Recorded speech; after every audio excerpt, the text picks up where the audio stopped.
Welcome everybody to the Cast from the Coast. My name is Adam Miles, and I'm joined as always by Josh Lambert, Aaron Peerless, and Tim Johnson. What are we talking about tonight, Tim? A movie that was made in 2020, the absolute awesomeness, Becky. Stay tuned.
Tim, give us a synopsis, please.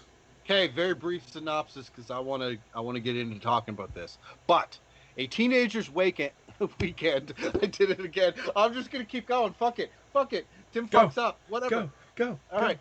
A teenager's weekend at a lake house with her father takes a turn for the worst when a group of convicts wreaks havoc over their lives. Nice. Becky. Becky! Boom. Yeah. All right, so let's talk about this real quick. So, very important about this movie, and it's great to note because we are very big on supporting Canadian horror, and especially this comes from the East Coast. So, as people might have already seen, we have interviewed Very Nick local. Morris. Very local. So, Nick Morris is currently residing in Halifax, Nova Scotia. He's the man who wrote this and got the movie basically got his script sold, and the movie went into pure development. So congratulations to Nick, and the interview was great. Nick's a great guy, and he's a true horror movie fan too, so I can almost guarantee that you guys will be seeing him on the show often, because he sounds like he wants to be on it. So excellent. All right, so supporting Canadian horror.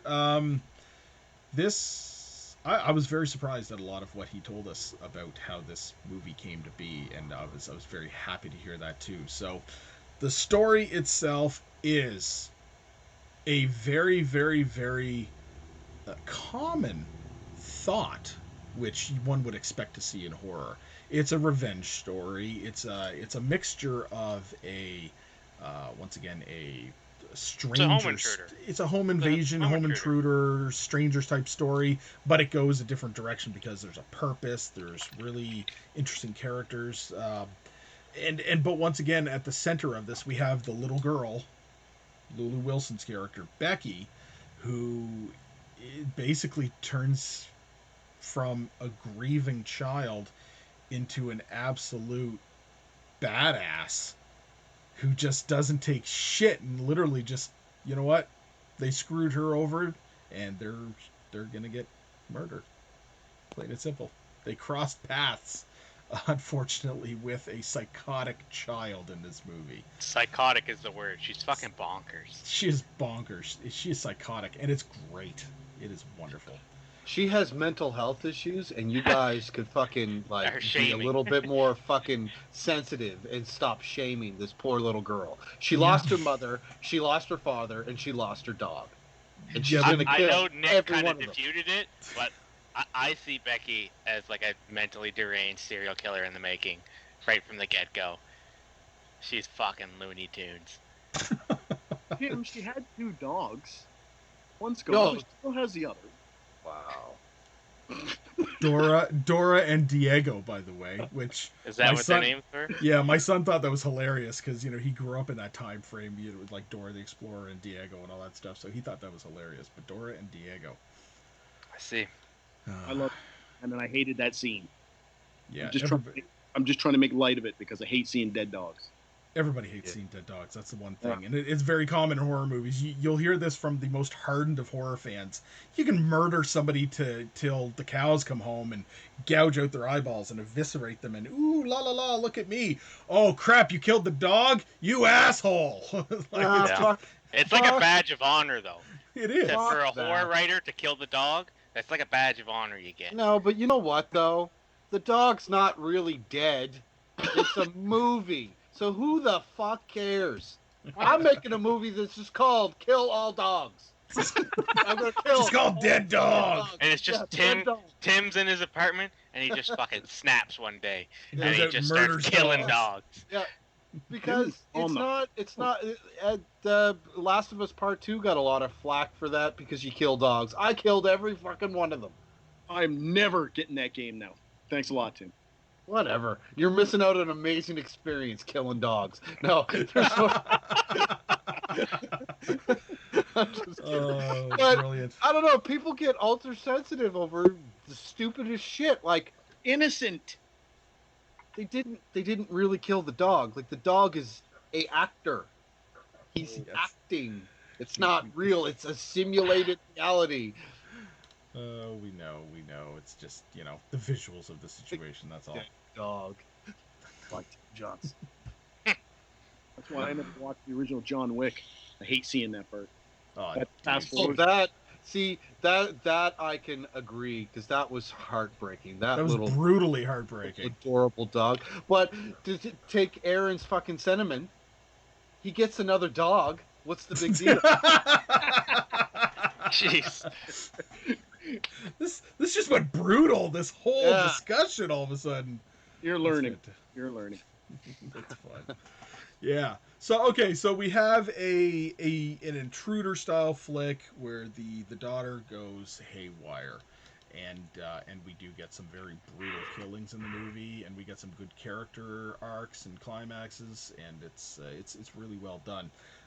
So let's kind of jump right into the character. So we're going to obviously talk about the very, very, very poignant main character, whom the movie's named after. We have Becky, played by Lulu Wilson. A rising frickin' star, in my opinion. This kid knocked it out of the park. Right down to just the simple emotions that she was able to exhibit, just with simple looks. Oh, she's got these big, expressive blue eyes, like... Yeah, no. And I also like that as young as she is, she's racking up the horror movies. I mean, she was in Annabelle. She was in The Haunting of Hill House. Like, now Becky, like she's racking up these horror movies and becoming, a little horror icon. You know what I mean? So I think that's awesome. Yeah.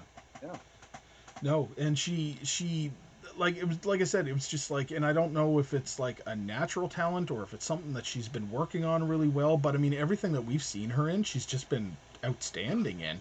But like this movie, like, I love Haunting of Hill House, and which one was it? It was Animal Creation that she was in. And like, she was great in all of them, but in this movie, she had a gamut, a range of emotions. This is her movie. I mean, she was always supporting cast in the other ones, right? But like, she's the focal point. This is her movie, and yeah, like, if it wasn't for the fact that some of the other characters were just really well done too, like, if every other character sucked in the way that they were portrayed, like the actors were terrible, then she could still have carried this movie, and it still would have been great. Yeah. But luckily, we didn't have that because everybody. Luckily, we didn't have that because everybody was really good. Yes. Yeah. Well, exactly. Not everybody. Well, we'll get to that, won't we, Josh? All right. Next character up, we have Dominic, played by Kevin James. You said that, Kevin James. I say that happily because it's Paul Blart. It's the King of Queens. It's a neo-Nazi skinhead, Kevin James. Now, we all remember, I did this on a live episode. I talked about the trailer for Becky when it came out, and the movie just just took me by surprise. I was like, look at this. One of those dark turn movies where you see a comedian. Yeah, full mast. You see a comedian take a dark turn in their role choice. And it's not uncommon. It happens quite often. I mean, look at Robin Williams with 1 Hour Photo, which was phenomenal. Stuff like this happens. Yeah, it happens all the time. And they prove, once again, Josh, you said it best, like they break that mold of what they're typecast to usually be. And Kevin James is usually the. Did Josh say that, or was that me? No, that was me. No, was Josh. Totally Josh. You sure? No, yep. Wasn't me. I didn't say it. No, not at all. I was going to say, Josh, his eyes are open. It might. They opened right up when he said it. I was like, look at this guy. Threw me for a loop there a second. So it's he really did break out in that character, and it was almost 100%. It was a 180 from everything that he normally plays. He wasn't the outward, hey, look at me, clown type character. It was cool, calm, collected. He was very, very particular about everything that he was doing, that character. It was a strong, silent, stoic kind of performance. Like, he let his presence do the acting, right? Because he was almost. Go ahead. Oh, I was going to say, like, just the sheer drasticness of his look. The shaved head, the big beard. He looked like he lost weight, so instead of being kind of a fat guy, he was more husky, like there was some, you know what I mean?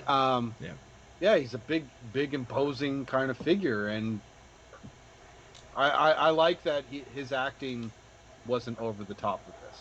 Mm-hmm. I like how they set him up, too, right at the beginning when he was in prison, and, you get a real feel that he had some darkness in there, but he had a lot of pull, right? Handing off He's the boss. Shank. Yeah, exactly, right? So they built that up really well. And then when he gets out, there you go.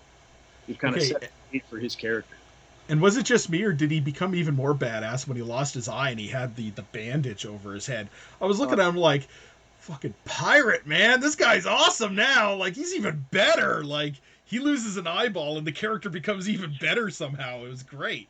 Yeah. So I thought he was kind of too chill when he's losing his eyeball. It's like, he barely even screamed. He's like, oh, fuck, just cut my eye out now, I guess. This is just the rest of my life. I got one eye. No, he just got out of doing hard time in jail. We don't know what fucking he did before that. He's a tough son of a bitch. He's a tough cookie, that's for sure. Yeah. So. He is. So, definitely great character. So, next character we have that we get introduced to is Jeff, Joel McHale, Lulu Wilson, or Becky's father in the movie. Fucking hated this casting. I'm sorry. I will admit this is probably the worst casting in the movie. No, I disagree. Only because I'm not a fan of him anyway, right? No, for sure. And you're not, and like, I'm not a fan of him. But I feel like me not being a fan of him made his character have more depth, because he's supposed to be the father that's not paying attention to his daughter, and he's going above and beyond, looking out for his life. He's got a new girlfriend, she's got a kid, he's got a relationship with her, while totally forgetting about the daughter that needs him right now. I feel that had more weight because I can't fucking stand him, right? Like, fair enough. And then, like, I don't know. Whole time I just saw Jeff Winger from fucking Community, and they even named him Jeff. Like, for fuck's sakes. I don't like him, and the character, if it wasn't for the fact that it was written well, the character was written well, okay? And it almost came across like he couldn't screw it up. So it was still okay. I'm not saying that it was a terrible character and it was terribly done. It's just on a scale of how good some of these characters were, he was at the bottom of the list. Well, I've never really seen him in much of anything. So I didn't mind coming in with like a blank slate. I didn't mind him. I thought he was kind of self-absorbed with himself and wasn't really worrying about his daughter too much when he should be worrying about her. Because obviously she's got some underlying issues, but from me not knowing, not watching a bunch of things that he's been in the past, I thought he actually made a pretty good pretty good father figure. See, the thing is, his character in Community is exactly that. He's self-absorbed, condescending. He's just that's his character. That's it. Then it was perfect cast. Yeah, Right. but all I see is the guy from that show, and they named him the same thing. Interesting how we observe somebody based on what we see that person in other things. Yeah, definitely. Yeah, absolutely. Next character, we have Apex, played by the remarkable Robert Mayette, the Beast himself, ex-WWE, WWF wrestler Kurgan, as he was his stage name known. This man, I mean, how tall is he? He's like 7 foot 6'10". 10 feet tall. 6'10". 10 feet tall. Is that it? 6'10"? I thought he was over 10 7. feet tall. He's 10 feet tall. I looked it up. 10 feet tall. The guy's huge. Doesn't matter. He's huge. He's massive. He's humongous. Yeah. And his neck is bigger than like my body. It's ridiculous. This guy is massive. So, but you know what? Neck. That is a huge neck. But I love seeing Robert Mayette and stuff. And this is another situation of East Coast. The guy lives in New Brunswick. Yeah. You know what I mean? It. He's from the East Coast of Canada. He's French, and he does grandeur movies. He's been in like the Sherlock Holmes movie, the one with Robert Downey Jr. back way, and like the guy just does awesome stuff. I really regret the fact that the last year of Summer Fear that we were hosting up in Tatamagouche, he was supposed to show up, but he got pulled away. As it turns out, it was a movie that he was doing, so he basically had to jump on a plane like the day before and sent an email and said, I can't make it. Sorry. Got to get paid. Yeah, definitely. So definitely. He is the East Coast Andre the Giant, in my opinion. Oh, 100%. He is like after Andre the Giant. This is the next thing. You know what I mean? He's great. So I like this guy in his roles, and Apex was actually one of my favorite characters in this movie. Definitely. Like you have the obvious Becky, and you have Kevin James' character, and then you have Robert Mayette's character. Like these are my 3 top characters in this movie. And Nick even brought this up. He had a good story arc. Like there was something about this character that was well fleshed out. It wasn't necessarily a good story arc. He had a story arc. Like he gave, Becky had a story arc, Dominic had a story arc, and then Apex had a story arc. And I like that his, I mean, it was a good story arc. I'm just shitting on Adam, but I like that it was like, I'm all in following Dominic, and then all of a sudden, you want me to kill kids? Like I like his flip made sense to me. You can tell his role. Yeah. You can tell his role is the doer, right? So when the fucking Aryan Brotherhood comes calling and they need someone fucked up, they call this guy and you say, "Hey, go fuck this guy up." Yeah. But his character is complex when you think about it. I mean, he's got to be listening, and he's got to be into the evil part of the Nazi, regime. And then the next moment, he's thinking about what he's into and what he's supposed to be doing with these kids and stuff like that, right? I think he did a good job portraying that, right? Absolutely. Yeah. Yeah, and it was interesting to see that turning point too. Because at one point, like, I was questioning if he even killed the kids at the beginning, you know what I mean? Or did he let them go? But no, he did, and that was the turning with him. He was like, I can't do this again. Yeah. Like, just no more. So, it was good. There was, yes, I agree, Aaron, there was complexities with this character, and it played well. Yeah. Okay. Moving on next, we have Kayla, played by Amanda Brugel? Sorry if I'm not pronouncing that right, but we have Amanda playing Kayla, so the girlfriend of Jeff, Becky's father. She was okay. Could have been played by anyone. She was there. She was there. I thought that she was a better portrayed character than Jeff by any means. I like the fact that she was the dynamic that was thrown in there to basically create a stink basically before the whole blow up of the actual movie happens. She was a catalyst to further mental issues with Becky.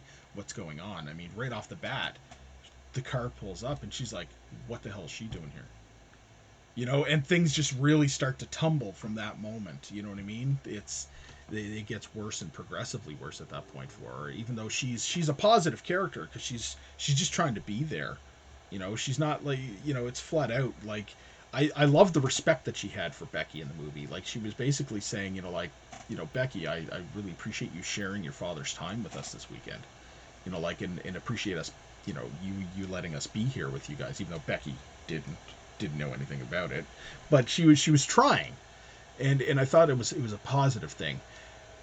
But I also like the fact that it was a catalyst to some of the situations that happened with the Aryan Brotherhood that was involved. See, I'm happy that you said that, because I was like, he's not going to say it, but then you said it. So, but right from the start of the movie, Becky's story and Dominic's story are like mirrored fucking journeys. Like, you even see it when they're in the car driving, and then you got Dominic in his car driving. Like, it's mirrored, and I like that Amanda was this thing of, I don't know, contention between both Becky's story and Dominic's story. So I'm very impressed that you picked up on that, Adam.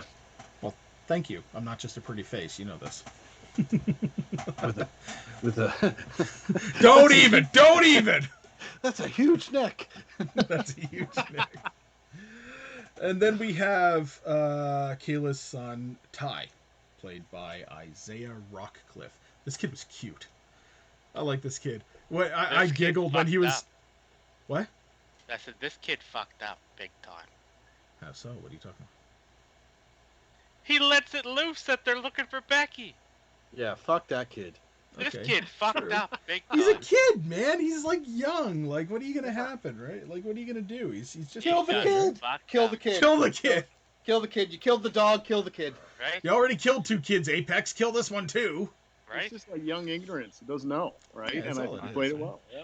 That's right. No, and but I thought he was cute. I thought that a lot of what he did in the movie was very innocent. Like, I love the fact that, like, you can tell, like, he's never been around dogs. He was worried about the dogs, and all of a sudden there he is giggling, feeding the dogs at the table. You know what I mean? Like, it was hilarious. Josh, can I just point out? Can I point out? There's nothing left in your cup. I know. It's gone, man. It's gone. It's just fucking ice jiggling around. It's done. I just wanted to point that out. If you keep doing it, I'm like, oh, what's he drinking? And I notice, and I'm just ice. It's gone, man. It's just ice. Melted ice. Water. Yeah, this kid fucked up. My heart sank when he's like, "Oh, we're looking for Becky. We're looking for Becky." I'm like, "Oh, fucking kid, you stupid kid. They don't even know what fucking s'mores are. You fucking stupid little kid." But then again, even worse than that, we have 2 characters, not even really going to go into depth with them, but basically we have Cole and Hammond, which are basically cannon fodder. The jabronis? They were the jabronis that basically just bite it in this movie. They are... Can I make a reference here? They're the Star Trek red They're shirts. the red shirts. They're the red shirts. Yeah. We're going to beam down to the planet. The orange fuck, I'm wearing red. Fuck. Right. Oh, they were red. Yeah. Blood red. It weren't really well fleshed out characters by any means, but they didn't have to be. They literally were just there to be murdered. And when which one was it? Cole goes up to the fort. Mm-hmm. I knew some shit was going to happen because during the interview process, the lady was like, "Do you not remember what happened near the fort?" And I'm just like, "Oh, he's near the fort. What's going to happen?" Like, I was like excited for what was going to happen to this guy. And I wasn't disappointed. He really was cannon fodder. He was literally thrown to the wolves. And those wolves were Becky. Like, period. She murders his ass good. Oh, man. So, what do we have? We have the fact that I want to hear Josh's notes. Okay. Let's talk, Josh. He always wants to hear fucking Josh's notes. Josh's notes. I always want to hear Josh's notes. And Josh, please regale us with your notes. This was my first viewing of Becky, July 12th, 2020, at 8:54 p.m. Becky, first note I have here is the King of Queens a Nazi? Yeah, guess so. Yeah, he is. Jeff from Community, what kind of horror movie is this?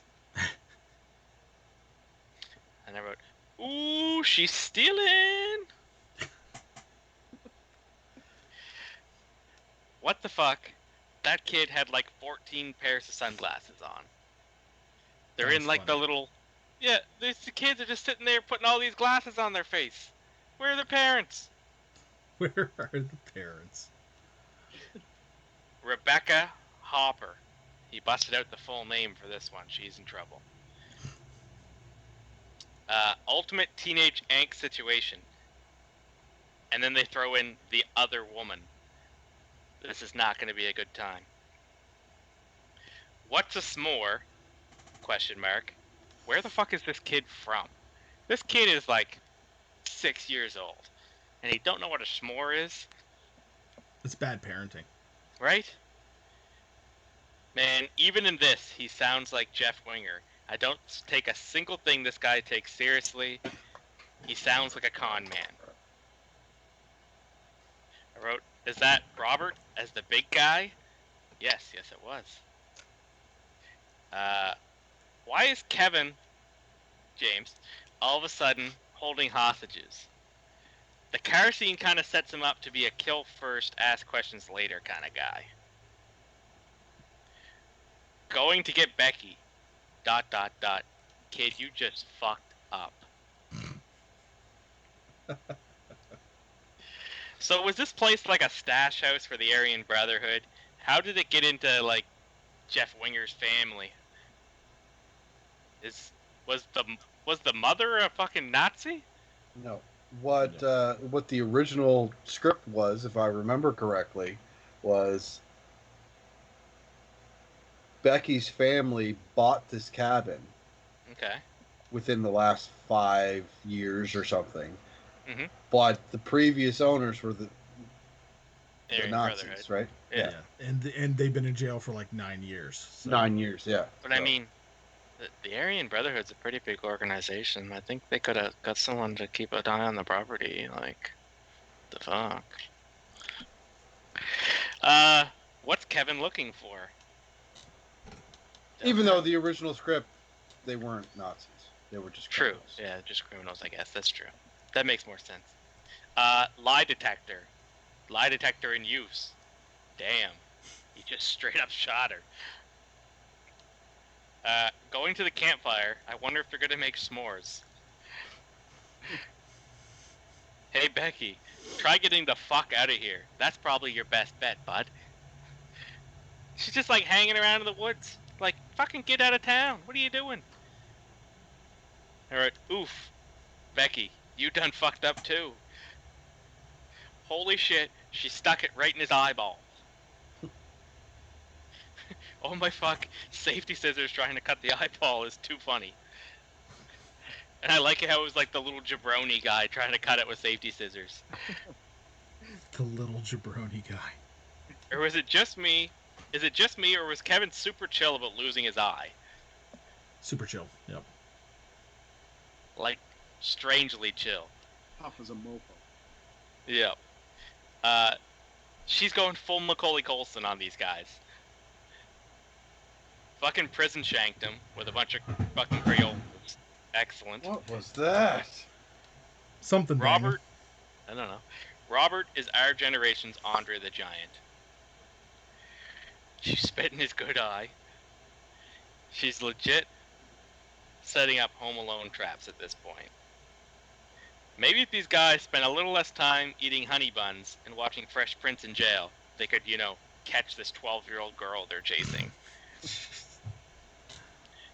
Becky is a fucking savage. Pocket sand for the win. Cha-cha-cha. Robert just fucking choke slammed a 90-pound girl. Yep.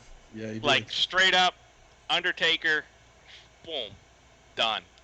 Like she weighed nothing to him. Yep, because she did. What could make this... What? could make it all worth this, quote. And I'm thinking, money? Like a shitload of money? Mm-hmm. Although, I never got that confirmed because the writer felt it was necessary to use MacGuffin and just slap us across the face with a fucking wiggly dildo. Becky drives just like me, crashing into things. Oh, jeez. CAA to the rescue. Becky has triple, straight up triple lost A it in at this case. point. Triple A. Triple A. Is there gas in that super soaker? Shit, yes there is. He shot Apex. I must say, for a home invasion film, the gore is top notch in this film. I just wrote, "Ha!" exclamation point. Get wrecked. Becky is gonna need some serious counseling after all this is over. They asked Becky, "Are you okay?" And I'm just thinking, yeah, sure. A1 lady, mint, no worries. I'll be fine. Yeah. Cops arrive just as everything is resolved. Trope. I said, I gotta laugh at the Canadian quarter gag. Yeah. For fuck's sakes, what is the key for? Fuck you, fuck you, fuck you, fuck you, you fucking Pulp Fiction briefcase motherfucker. And those are my notes. That's nice. Okay. Nick, if you're watching this, you're a son of a bitch. You write a damn good story, but you're a son of a bitch. Well done, Josh. Well done.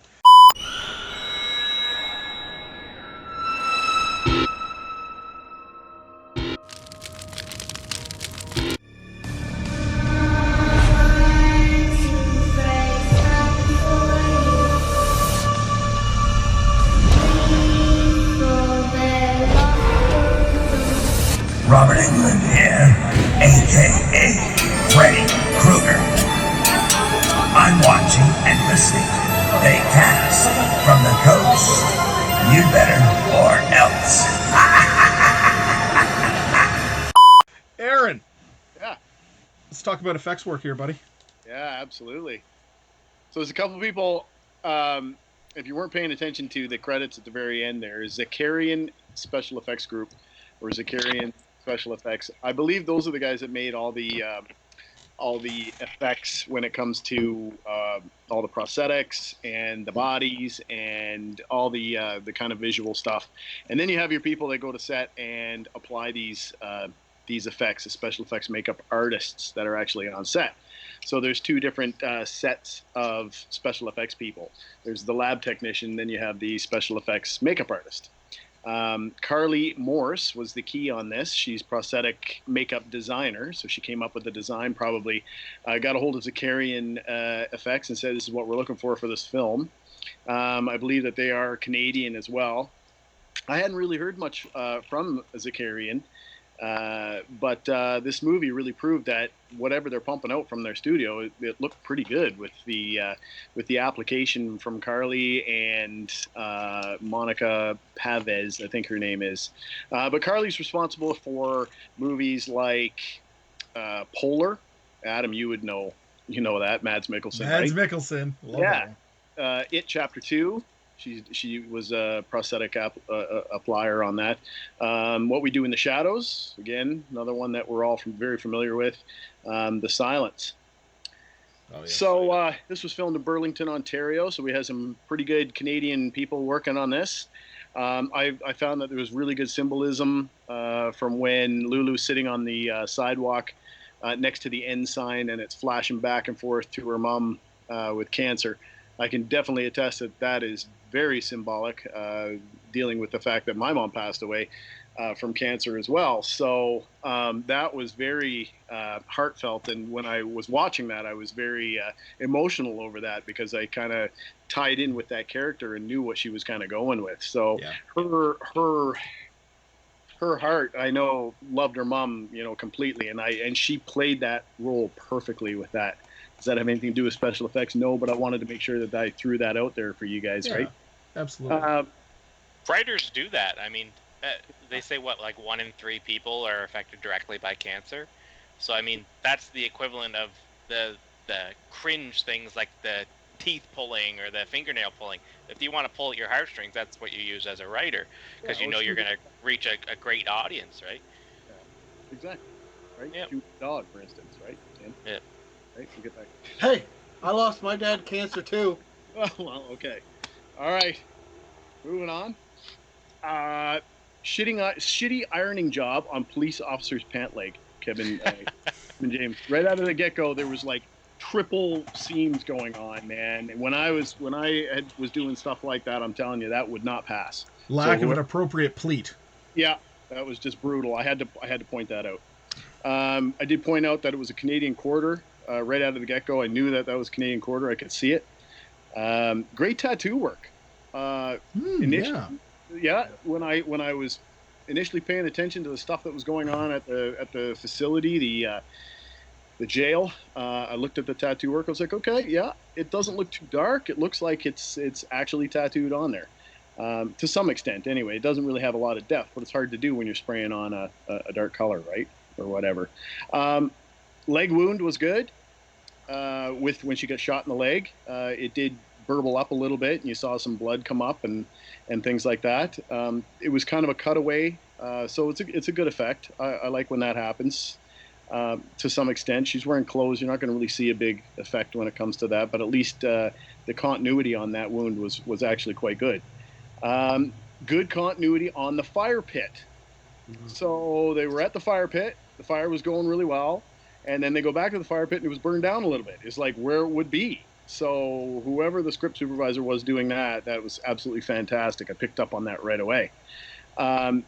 Decent hot poker effects. Thought it was all right. A little bit of VFX going on there, and the wound on the side of Jeff's face there was pretty good. It had some shine to it, like it had bubbled up a little bit and things like that. So I thought the effects in this were pretty good. It looks like they were using Prozaid transfers or silicone prosthetics that were encapsulated and things. The key punch to the eye looked great.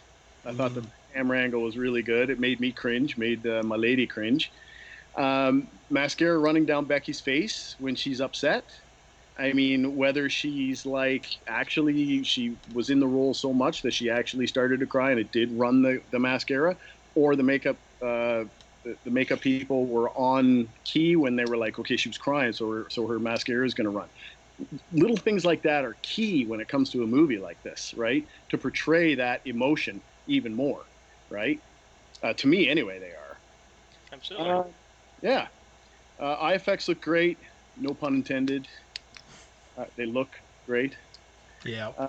Because eyeballs look at it. You use your eyeballs. Yes, I get it. Nice. And Josh, it's been so long since you've done that. Thank you.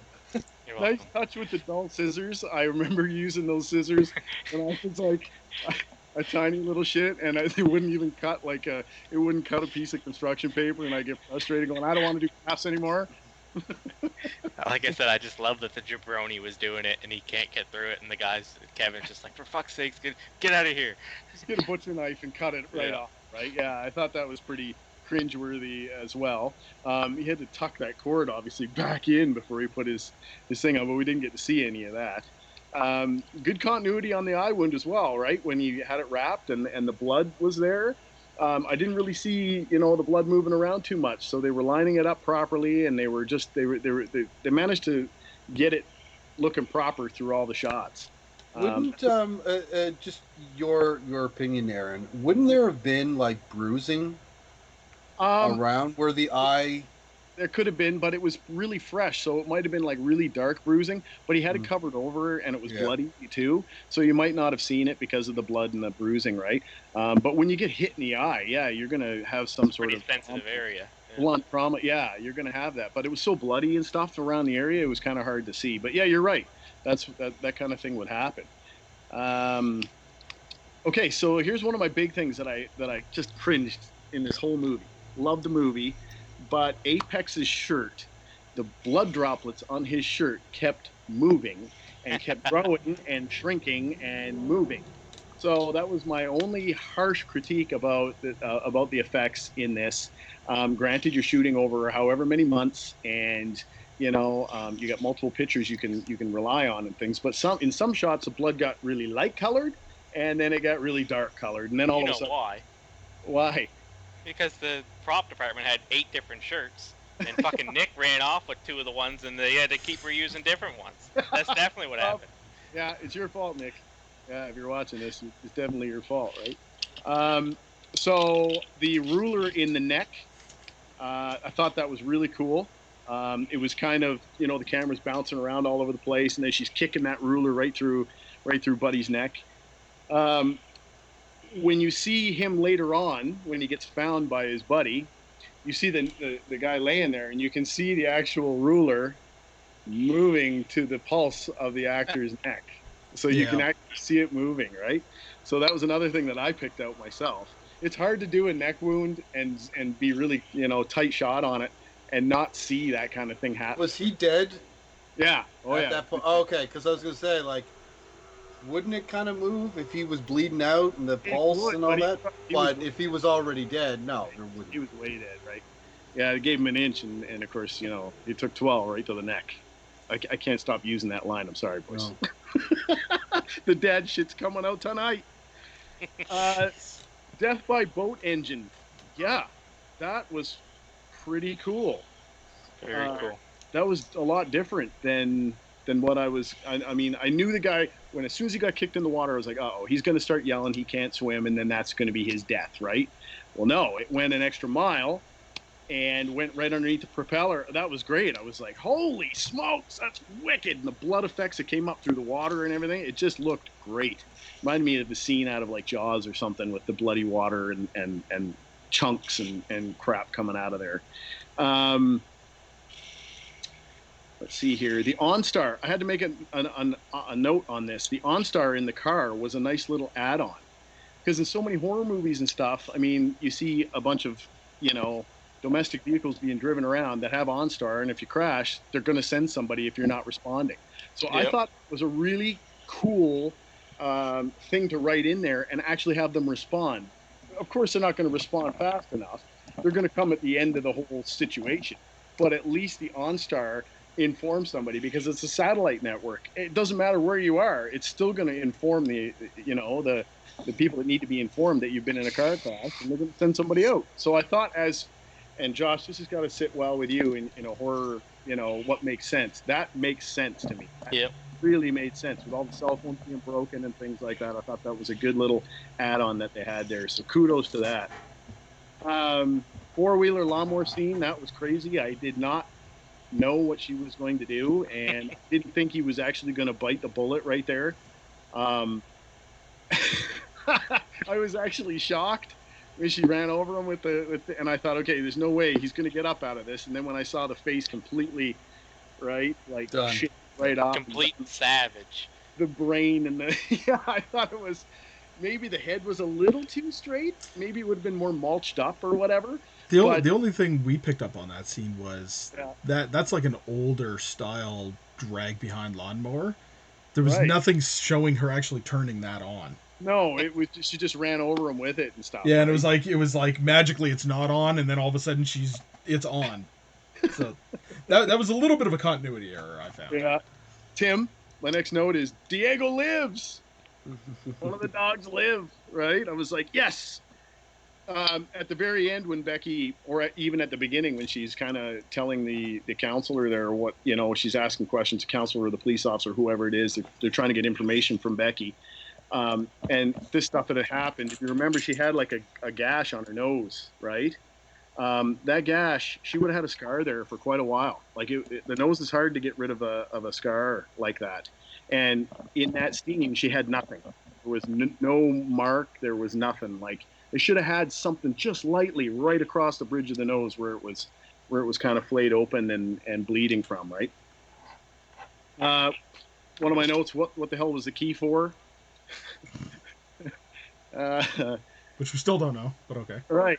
So Louis Zakarian, the fellow that owns Zakarian Effects Group there or whatever, he's responsible for stuff like Saturday Night Live, Requiem, Southpaw, Bohemian Rhapsody, The Magnificent Seven, Romeo and Juliet, and Dogma. So he's been involved in a bunch of really cool films over the years as well, right? It's just a little bit of a tidbit of information when it comes to the effects group that actually built the parts and pieces. So yeah, there's my 2 cents. Nice. Good notes. Good notes. Lots to pick apart, but yet just even not necessarily shit on, but like just take note of. Right. In this movie. It was really like, well done. I want to say, if I hadn't said it, because I don't want to be sitting here picking apart somebody's artistic vision on things, because we all deal with budget issues, and we deal with multiple things that can get in the way of creating what you really want to create, depending on budgets and what you have for materials, how much time you have, things like that. So I think that this movie all around, for special effects wise, was absolutely fantastic. Except for that damn shirt. Well, shirt, yeah, but I mean, you got to allow a little bit. Sometimes you have a wine glass that's half full, and then the next shot it's empty. I mean. But we won't blame special effects for that. We'll blame wardrobe. No.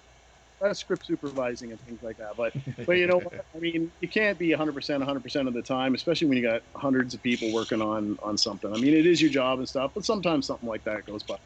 And that's what makes us viable for doing a show like this, right? We can pick things apart and hope that everybody learns a lesson from it. Absolutely.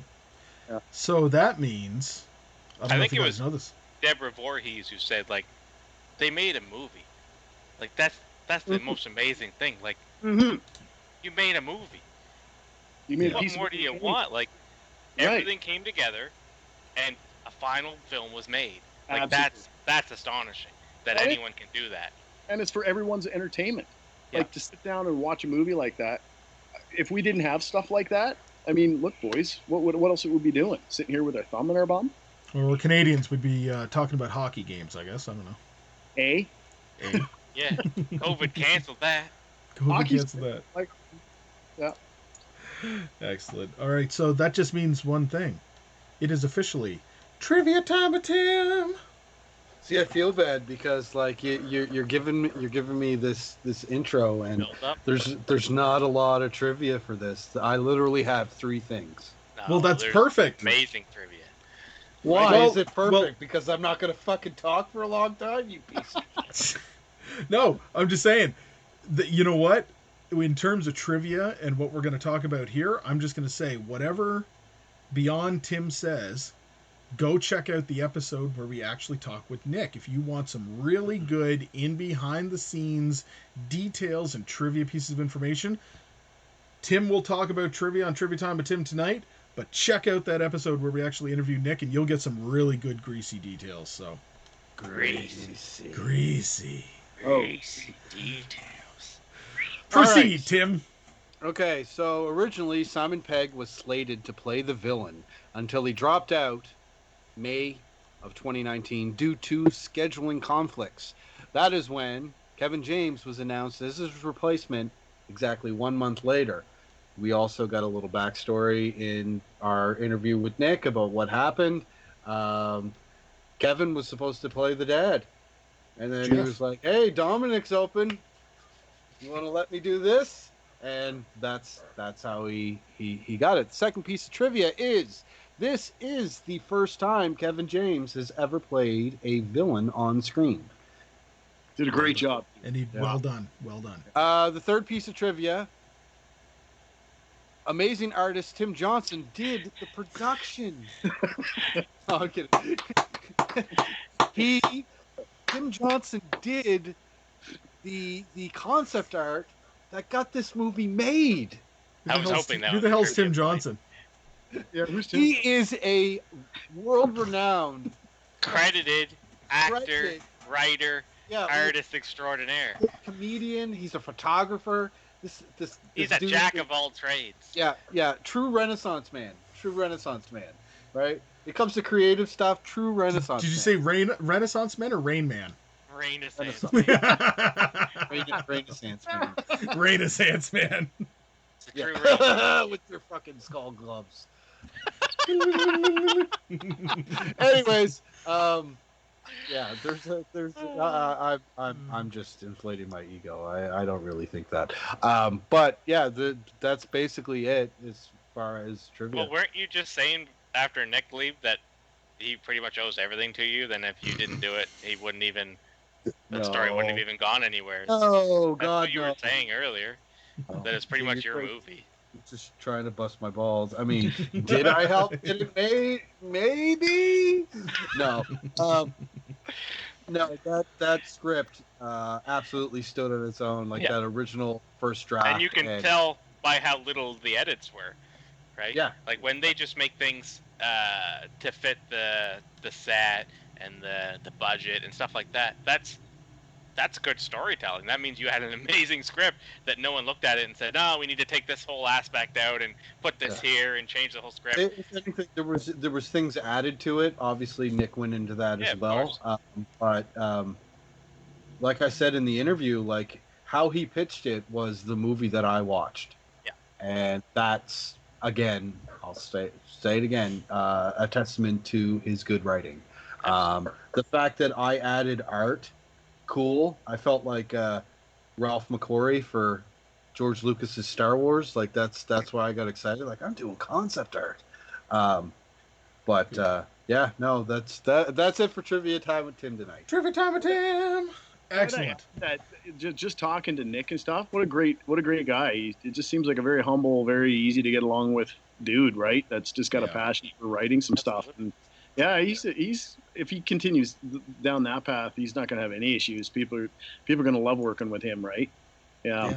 Absolutely. Guys, that means that it is now time for us to give our final thoughts. And for once, I'm going to go first. So, how are you going to share the same sentiments as us if you go first? Because I'm going to share the same sentiments that you guys are going to share post my review. So I share the same sentiments as all these guys here. No. All right, guys. So it's not the same. It's not the same. I know. So how did I feel about this movie? I thoroughly enjoyed it. This was one of those movies that I was excited when the trailer came out. Yes, we'll cover that anytime. I was full mast on this one on the trailer. Kevin James is a neo-Nazi skinhead, the villain. Hell yeah, I'm all about getting a comedic actor to break the mold and do some sort of a, once again, villainous role. And I bring back, once again, to the whole Robin Williams in 1 hour photo scenario. I'm down for that. If they can prove their merit, then they have my respect. And Kevin James knocked it out of the park in this. Lulu Wilson as Becky. Wow, like she is going to be she's a force to be reckoned with now. I can only imagine what it's going to be like in the next 5 years even. Like she's just going to absolutely own the movies that she's in, and I'm looking forward to seeing more and more and more. Nick's writing, it was phenomenal. The story, as pseudo cliched as it is, because it's a a movie about a home invasion. There's something that the villains are after, and there's like a Home Alone aspect to it too, right? It's a whole bunch of Hollywood cliches tossed in there, but it works, and it works really well. And he played to the strengths of what makes those movies good. So you want to see it, and you want to see it complete. But he also did it in a brutal manner that brings out another horror element with the extra special effects, and they really pulled that off visually too, because it was great hearing him say that basically the deaths came out as he imagined or he produced them to be. So it was good that way. This was a movie that I did not get bored in. I just wanted to see what was going to happen next. The music kept me enthralled. The characters were well done. I really don't have much else to say except for the fact that I really, really thoroughly enjoyed this movie, even more so than I thought that I would. I'm going to have to give this movie an R. Rated R. It is recommended. It is recommended for many reasons. One, it was well done. You gave the rating. Moving on. Okay, fine. Moving on. I'm just kidding. Go ahead, Adam. Go ahead. I'm just kidding. I recommend it because it was well done. It was well made. It was written well. It was acted well, and it is one of those movies that's living up to the hype. It's deservedly getting a lot of praise. It deserves it. It really does. So go out, see this movie.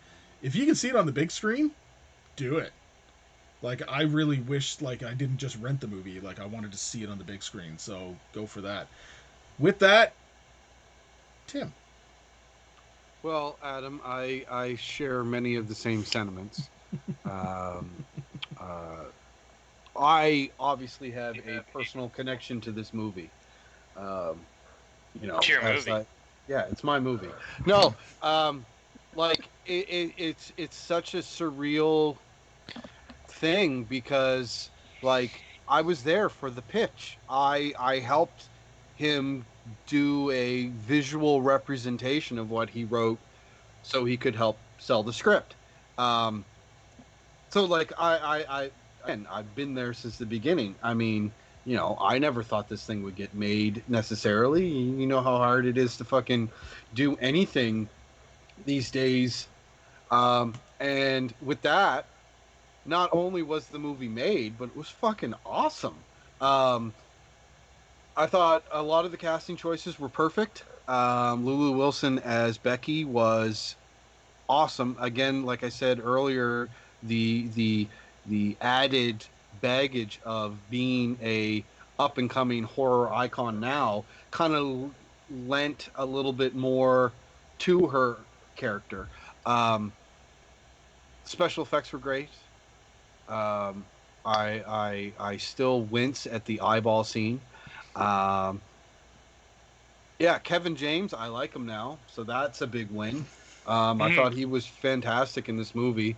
Um, the again, what won me over was that acting choice of being very subtle with his racist, deplorable views, comparing humans to dogs and pure breeds and all that. Like, you got everything that you needed to know about this guy talking about dogs, and I was like, holy shit. Now I don't remember if that was written. Obviously that was probably added because originally he wasn't they weren't Nazis. Nazis. But like that one scene, I was like, holy shit, this guy's fucking, he's a bad guy and you already hate him. I mean, there's not really much to say as far as, it was a very simple story that pulled a lot of inspiration from different parts. I don't. This might be a little bit of a trivia that he might not want me to say, but I remember him. But fuck it, it's our show. I'm going to say it anyway. I remember one of the inspirations that he said he had for Becky that kind of sparked this whole story was X-23 from Logan. I can see that. And the fact that there's a couple scenes that literally mirror Logan, with her in the car with the glasses, her getting the glasses from the convenience store. Like, I was like, holy shit, like, that's in there, right? Like that. I thought that was a really cool thing. My only complaint, and this is why I'm going to rate it as I am, my only complaint was I wish there was more bad guys for her to kill. I feel like if you're going to treat the two jabronis as jabronis, why not add another one? Or why not add two more? Like, you're not going to give them any character arcs. There's no allotted time to invest in these characters. They're just here to be killed. Give me two more and have give me some more red shirts. Yeah, and like have it be. I mean, obviously, it's quite a feat for this 13, 14-year-old girl to kill the people that killed her father, right? With next to nothing as weapons, right? Just give me two more fucking kitty kills, and that would have been great. Like, that was the only problem I had with this movie, was I wanted two more good kills. Because it just felt like she killed him, Lawnmower. And it's like, I wanted something else. I wanted more. But I mean, again, that's just a testament to how well this movie was, and me saying that I wanted more. I'm going to rate it an R as well. Nicely done. Excellent. Aaron? There's not really much left for me to say.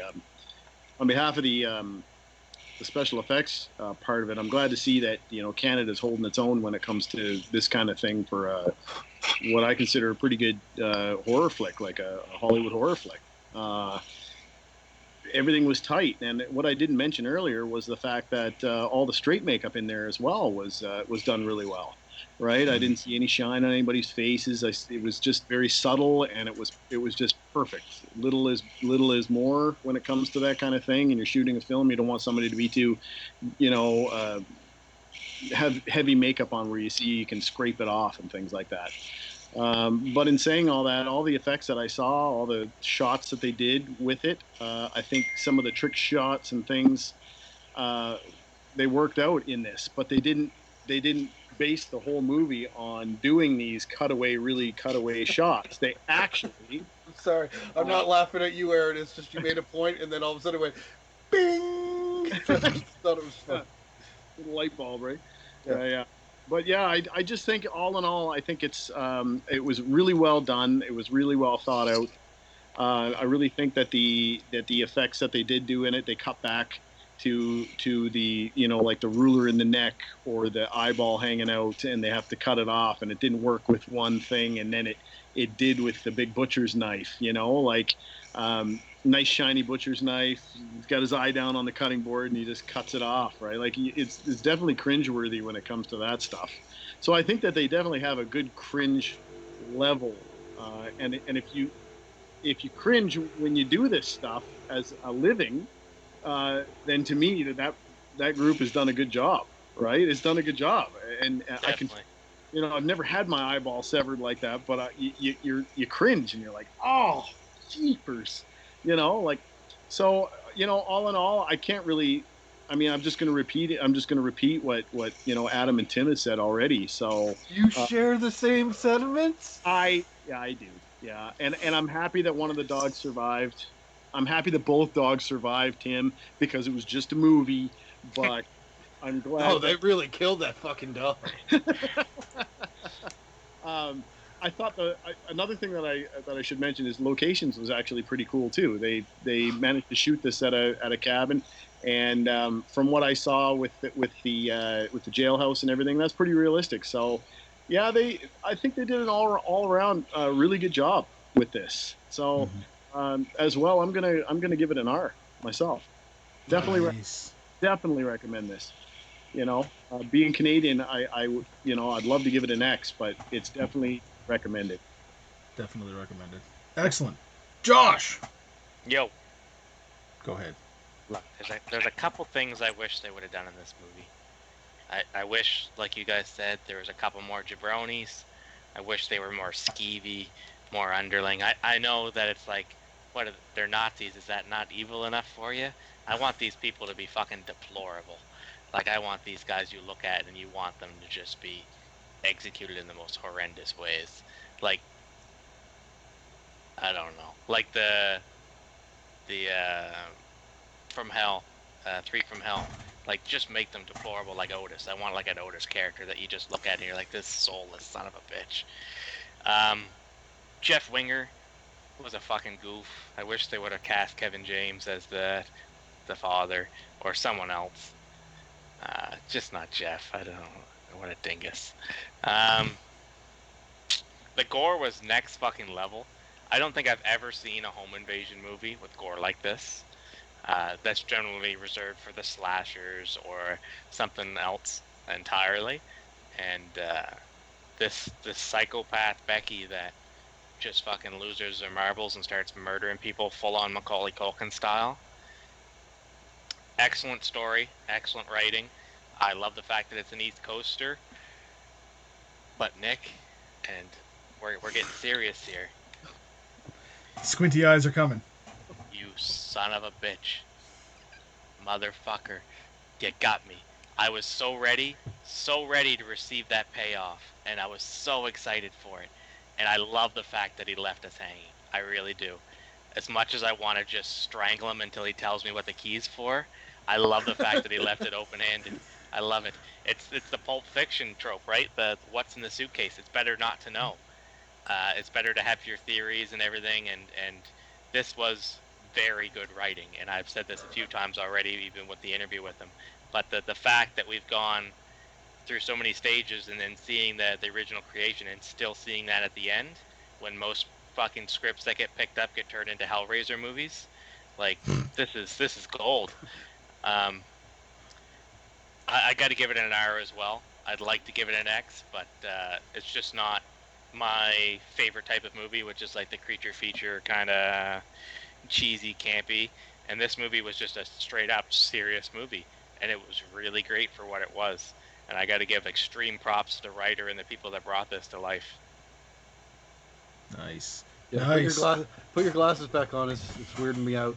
It's like I can see into his soul. I see his eyes now. Yeah.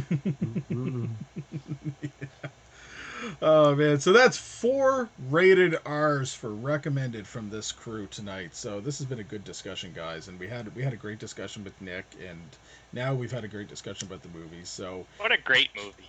Yeah, can't recommend this movie enough. It is definitely something that everybody should see at one point or another. Put it on your list, check it out. Even if you don't check it out this very moment, it's coming out apparently in September on DVD and Blu-ray. So if you're not going to rent it now, buy it then. That's the kind of situation that we need to support. Canadian written, Canadian filmed, Canadian effects work, Canadian everything. Canadian! It's Canadian. I am Canadian. Get out there and support it, everybody. So with that, this has been a good episode. And I'd just like to take a moment to say thank you, everybody, for tuning in. So thank you. Check us out on Facebook, Misunderstood Art Company. We produce content every week now, and we are also on the YouTubes, the Misunderstood Art Company. So please definitely like, subscribe, and share on the YouTubes. Like, subscribe, share, get everybody involved here. And we also produce audio copies of this episode on every major podcasting platform, including but not limited to Google Play, iTunes, Spotify, and we're also on Patreon. So open up your hearts and your wallets and join the patrons of the Cast from the Coast. And until next time, Josh. Man, Becky is just one badass biatch. She just fucking took names and fucked motherfuckers up is what she done did. Yeah, she was there to chew bubblegum and kick ass, and she was all out of bubblegum. Aaron. Diego lives! And Tim Johnson. Stay spooky, everybody. It's not what I wanted to say, but I figured I would. I'll tell you guys what I was going to say after we're done. It's that bad. Thanks, everybody. See you next time. Good night.